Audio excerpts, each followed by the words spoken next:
So, oddly enough, when I was typing out this video topic into my calendar app, I got a notification that said that this was a repeat video idea. So I did some digging and found out that we actually did make this video, Dylan Larkin speaking out on Mathieu Joseph, 2 years ago, back when the first situation happened when the Red Wings played off against the Tampa Bay Lightning. You kind of remember this, right? 2021, I think it was in December, when Dylan Larkin just clocked Mathieu Joseph after Joseph hit Larkin in the back of the neck. This was post-Jamie Benn injury, and we had some comments made by the captain Dylan about the entire situation from back then. Well, it's 2 years later, and we have yet another Mathieu Joseph and Dylan Larkin situation that we have already made our videos about. It's actually the next one down here, if you wanted to see that. Oh, it's the targeted attack video, David Perron on whatever, you know. But either way, we had ourselves some updated comments from the Dylan Larkin and Mathieu Joseph situation of December 2023. So, the new thing, 2 years down the line. Dylan Larkin, of course, we know he came back, we know he's alright now. Good to see that all the scares that we had were proven false.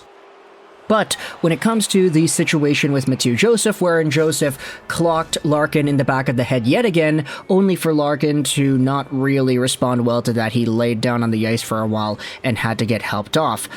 We had ourselves some words from the captain himself as to how everything went down. Now, this is an article on sensnews.ca, and I'll leave a link in the description if you want to go ahead and read this yourself. Essentially, it goes over Larkin's comments on the Joseph situation. Actually, let's see if we can move the page so that it fits better on the screen. Does that work? Okay, I think that should be good now. So, what the article goes out there and does is talks about Dylan Larkin's comments on the Joseph situation, and the reason I like this article is because it compiles a bunch of different quotes from a bunch of different articles from the same player regarding the same topic. It's MLive.com, MLive, and Detroit Hockey Now. This is what Dylan Larkin goes out there and talks about in regards to the Joseph situation.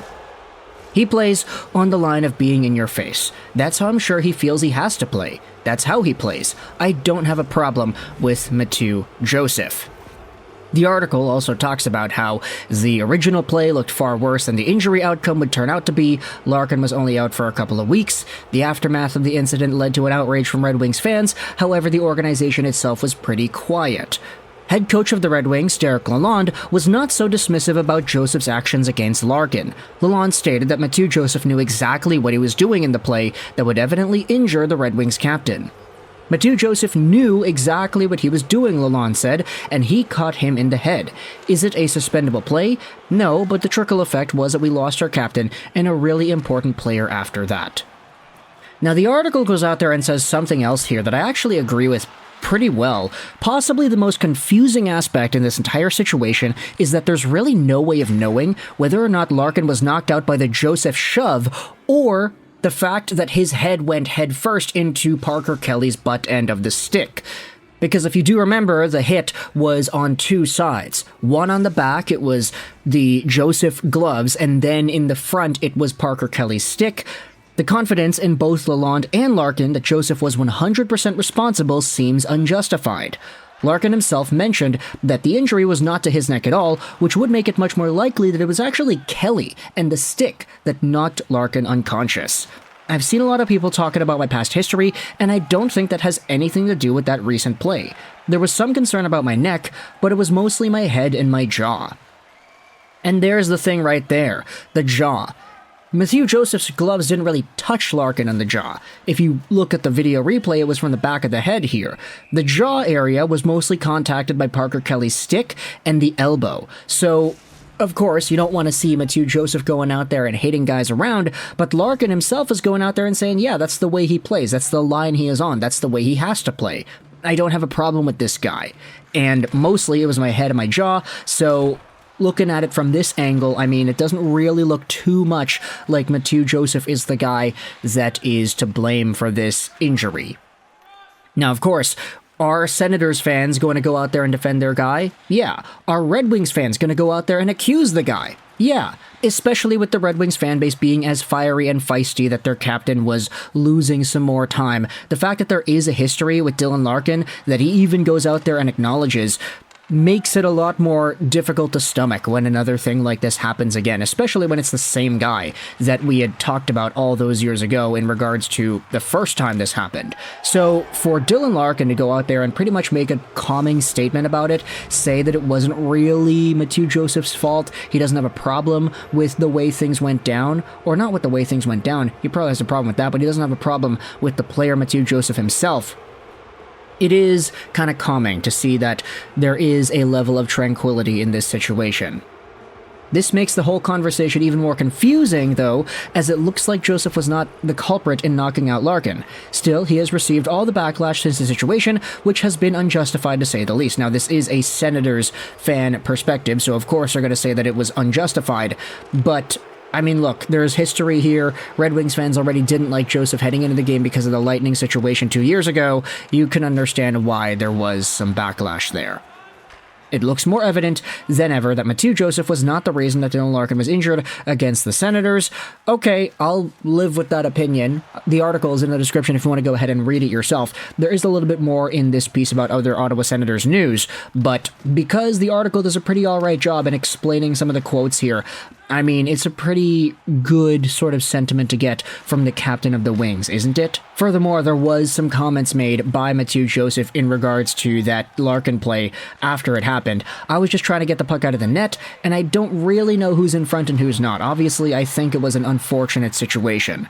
We did see some Red Wings fans going out there and saying, oh yeah, like, you could see for a split second Mathieu Joseph looks at the number, he notices it's Larkin, and then he goes out there and tries to clock him in the back of the head. Like, there's a certain level of maliciousness that I think Red Wings fans may have felt was present in the situation, but I mean, look, it's a net front battle, it's a scrum, there's like 5 guys in the crease, and the puck is right there too. If it's a situation where Mathieu Joseph was like, yeah, no, I'm just going to shove the first guy I see, trying to get that puck out, and anybody who's in my way, look, sorry, buddy, but you're going to get knocked down. Like, that seems more like an appropriate hockey situation rather than this being a quote-unquote targeted attack. We had talked about that in the video a few days ago as well. We did bring this up and ask whether or not it was a targeted attack kind of thing. I ultimately was like, yeah, I mean, it's a hockey scrum, right? Hockey things happen in hockey. Things that you can't really apply rational logic and reasoning to, especially when you look at things in a short term, like, you know, slow-mo replay.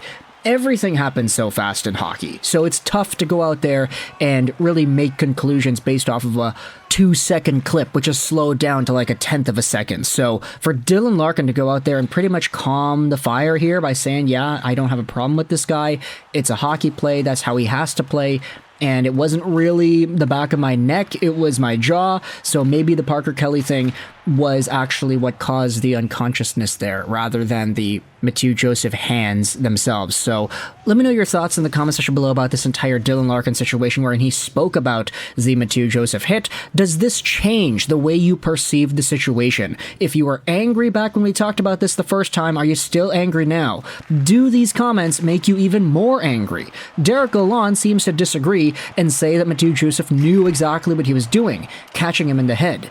This is a pretty particular situation, and of course, there's going to be a lot of nuance, so let me know your thoughts in the comment section below about your opinions about this entire thing, if you're a Sens fan or a Red Wings fan. I hope you enjoyed this video, and bye.